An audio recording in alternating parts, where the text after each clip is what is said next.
Hello and welcome to my podcast. Do me a favor, subscribe to the John Keim Report wherever you get your podcast. You watch it on YouTube, hit that like button, hit that subscribe button. You can find us there as part of Ampire Media. That's Ampire. Always much appreciated when you tune in. And don't forget, you can always read my work on ESPN.com. At some point soon, over the next week before the final cuts, we will be doing a 53-man roster projection that will run on ESPN Plus. So there you go. Just a little programming note. And I know I told you that the next time you'd hear from me would be Tuesday morning. Well, I guess I kind of lied because I wanted to go over some roster battles and position battles entering the second preseason game against the Baltimore Ravens. So the next podcast of this will be wrapping up that game. That will come out Tuesday morning. I'll be doing that with the voice of the Commanders, Bram Weinstein. So that will be the next time you hear me after this one. This one can get you ready for the game, but also not just the game, but it can get you ready for the next week or so as these position battles unfold and get down to the end. The final cuts will be made on August 29th.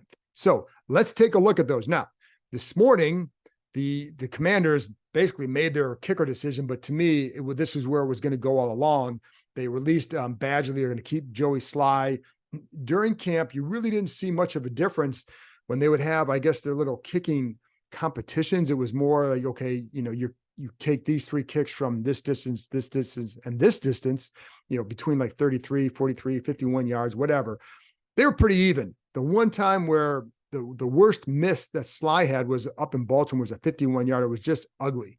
But that was about it. So when it's even, the tie is going to go to the runner. The runner in this case was Joey Sly. But here's the other part that was a big, big, big part of it. And I know that Sly has had some issues with those extra points. They put a great deal of emphasis on the kickoffs, and that's an area where Badgley has really struggled with in his career. And I think that's why he'll probably bounce around, because in the last couple of years, he really wasn't even the main kickoff guy wherever he was at.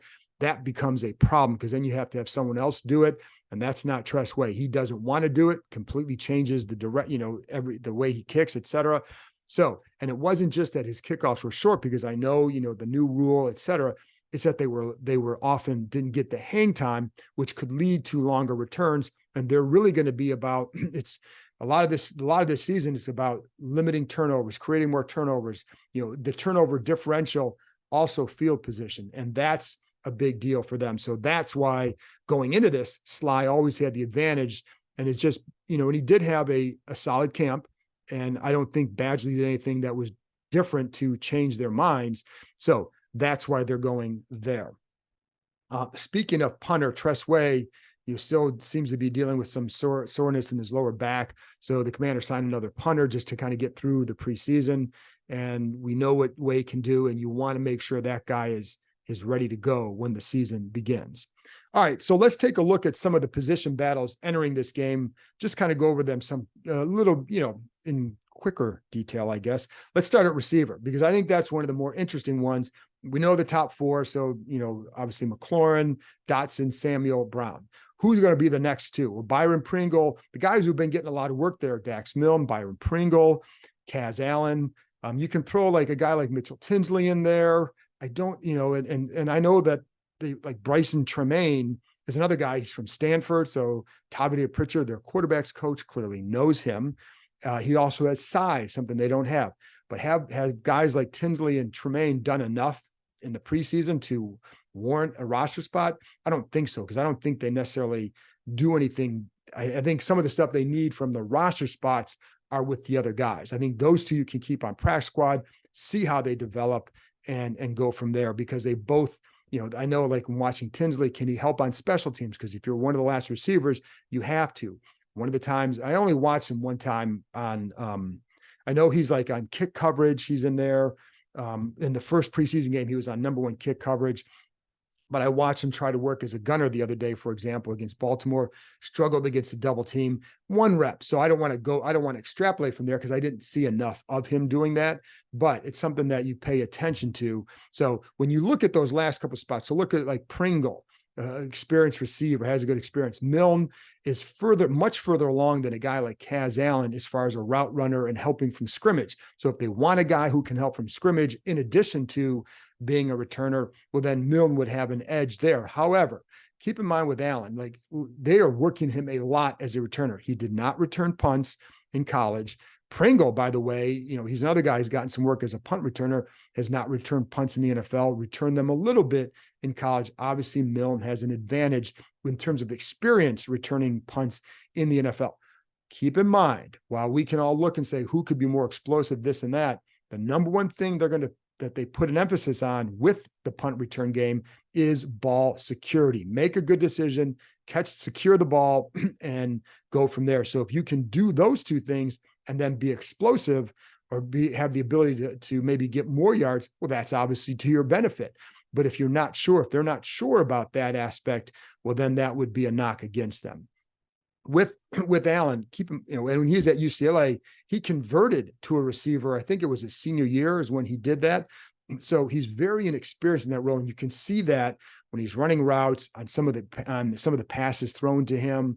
Some of the routes you might be rounding off a little bit more. Hands from scrimmage were inconsistent. Have not seen inconsistent hands fielding punts. And last week against the Browns, felt like he showed some of that quickness. And I like that he's he has good vision back there to go with that quickness, which is always a good plus for a returner. So watch how he does tonight.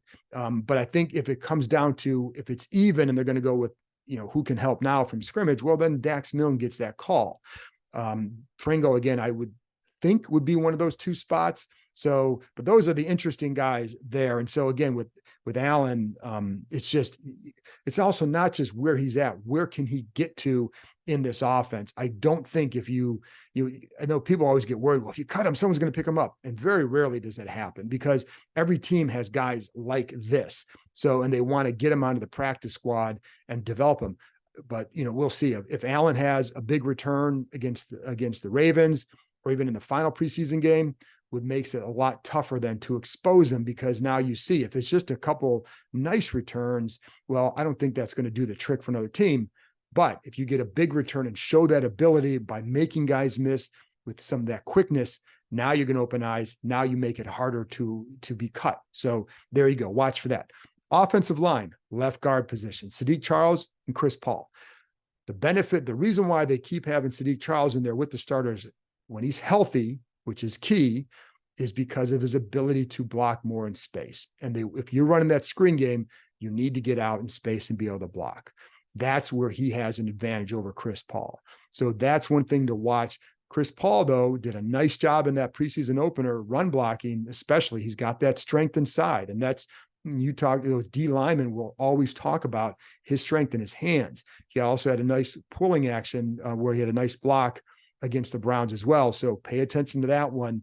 But how, if Paul shows, can he block in space on some of the screens? Because that screen game, not even just a screen game, but just whatever other plays, you need to be able to do that. That's where Charles has the advantage, but Paul has the advantage when it comes to just being in a box and blocking with some power. Then how many guys do they keep on that O-line? Is it 10? So who are, right now, the way I look at it based on what what you think you have your starters, and then you have Cornelius Lucas would be your swing tackle. Well, you're keeping Stromberg because he's a third round pick and he should be on the roster. I mean, he certainly hasn't looked overmatched. I think he needs to get stronger, but he doesn't look overmatched. And he has shown that at guard, he might be able to help in a pinch. So there's one. Braden Daniels, 4th round pick, hasn't had the best camp, but again, he's a 4th round pick. Are you really going to expose him? If I'm assuming they're not going to, so there's another one. That's 3 guys. And then Tyler Larson can play center guard. So if they don't think Stromberg is ready for that, then you have Larson who can do that. And, that would be number 9. And then if Charles, or whoever loses that left guard job would be another backup too. So there's 10 guys right there. That's how it looks right now. We'll see how it unfolds over the next week and a half to see if it stays that way. Another interesting one to watch to me, tight end and running back. And I'm kind of lumping them together because of one guy, Alex Arma. How are they going to be able to? they have used him a lot throughout camp. I have a hard time believing he doesn't make the roster at this point because of that. They're using him a ton. And, I think one way to help this run game is with the usage of the fullback. And that's where he fits in. He's very physical. And I like what I've seen from him in this role. You keep him, you're cutting someone else. Who is that? By the way, the other three running back, and you can classify Arma as a swing guy because he's kind of a hybrid tight end / fullback, and nobody else really fills that role for them. There have been times in the past they'll use a tight end in the backfield, but they're not a fullback. I mean, they don't have, like, you can line up back there, but are you effective in that role? Well, this guy can be effective, but can he line up as a tight end and be effective? He's not going to line up as a traditional tight end, but he can be a move guy and maybe create a little bit of mismatch, but he's really going to be there to be physical in the run game. The other three running backs, very clear, is Brian Robinson, Antonio Gibson, and Chris Rodriguez. And I like what I've seen from Rodriguez. No reason to think, that kid deserves a spot. And he's shown nothing to show that, he shouldn't be out there. And then again, do you keep Alex Arma? If you keep Arma, how many tight ends? Because let's say the breakdown becomes 25, 25, and 4, 25-0, 25D, excuse me. And then 3, boy, my math sucks, 3 on special teams or the specialists. So if it's 25, that means on offense, and sometimes they'll keep 26 and then 24 on the other side. It just depends. And then it's how you stack your practice squad. And then it's also how you get to the roster for the first game, because that can change. Anyway, let's say they're going to keep 25 at this point. That would mean, based on our math so far, and I'm going 2 quarterbacks, by the way, and have Jake Fromm on the practice squad. That's how, right? And that could that change? Sure. But that's how going into camp I saw it. And I don't think I've seen anything to change that, to feel like you have to have them up there worried about what may happen. But if you're afraid of exposing them, then that's going to be one less spot somewhere else. So maybe one less lineman, but who? One less, and you're going to, one less, you're not going to keep 2 running backs in Arma because you got all 3 deserve a spot. Anyway, so let's go with that notion for now. So at tight end, then it's Logan Thomas, Cole Turner, and then John Bates, and then you put Hodges on the practice squad. That's because I think Arma certainly has a role. If Hodges is healthy, he's inactive. And the question, but you want him on the practice squad to develop because he's got the athletic skill. I'll tell you what, this is nothing, but they're going to miss Rodgers this year because that kid would have had a really good year, I think, in this offense. Anyway, that aside, Thomas has to stay healthy, and the durability is what would concern me. He looked really good in camp when he was out there, but he's got to be back out there. So that's how it sets up there. So watch Alex Arma, watch his blocking. He also plays on. He does have some special teams roles, but it's not a pronounced, but I think he would be a special teams guy if he makes it, because you have to be. You can't just save your spot for 4 or 5 snaps a game. The adventure park is ziplining through the trees. It's climbing from platform to platform. It's even an axe throwing competition with your friends. But what the adventure park really is opportunity. Reconnecting with friends and family, accomplishing a challenge, and making lasting memories. So book your visit today and choose your own adventure. All right, now let's go to the defense. Defensive line will be interesting too. And I think then it's like, how many D-line versus how many linebackers? Right now, I could see them only keeping 4 linebackers, do 5 warn a spot, and then keeping 11 defensive linemen. And I say that because first of all, Fedarian Mathis dealing with the calf issue. John Allen now has plantar fasciitis. He can play with it, but it's painful. So you may need a little bit more help up there in various situations. And I don't know how long Mathis is going to be out. All we know is that he was in a walking boot up in Baltimore during those joint practices. So how long will he be out? So knowing that, then, you have Ridgeway will be your primary backup when they go to the Cinco package. Even when Mathis was healthy, Ridgeway was in there first. So he would be the backup tackle. Then you have guys like F.A. Obata who can play end and tackle. They've been using James Smith-Williams, I told you the other day, as an end and a tackle. And I think you have to see, because if in a pass rush situation, do you need to have, how are you going to compensate if like Mathis can't go? Mathis, not a great pass rusher, but he is a defensive tackle. So can you get another guy inside who can play both like Obata does? Obata would be their number 1 rotational guy right now in the backups.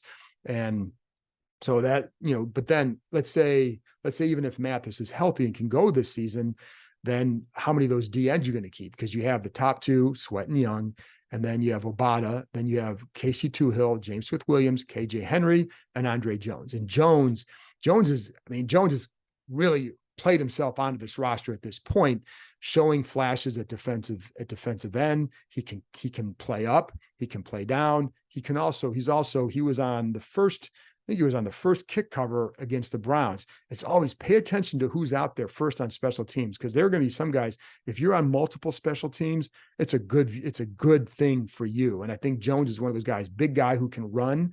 And so that's another way he can help. James Smith-Williams is also on some of those special teams. But I do think they're trying to see which of those DNs. Do not assume that Smith-Williams and Toohill are automatics. I think Toohill, he flashes some at DN. He gives them, he can drop, he can help them with their disguise coverages and all that.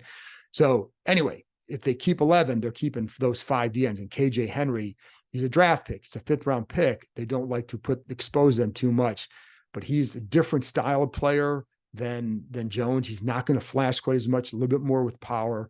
So that's what you need to watch there. Linebacker. All right. Linebacker again. I think right now, if I'm predicting it, I'm going to put on 4.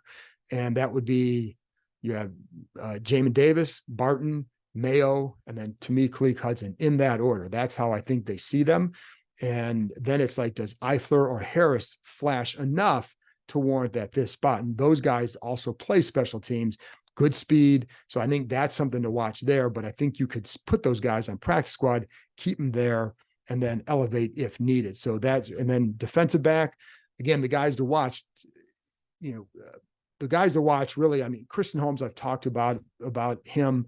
He's on multiple special teams on the first unit, and he's really, really good as a gunner. So he's on there to me.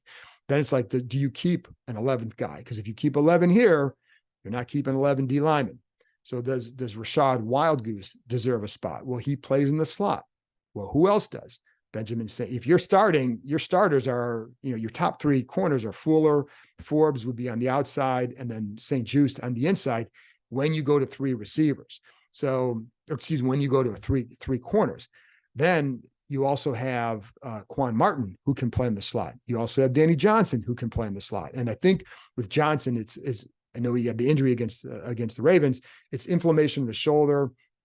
How long it comes down, but it's day to day. I think they believe he'll be back for the opener, but we just have to see how long it takes to come down.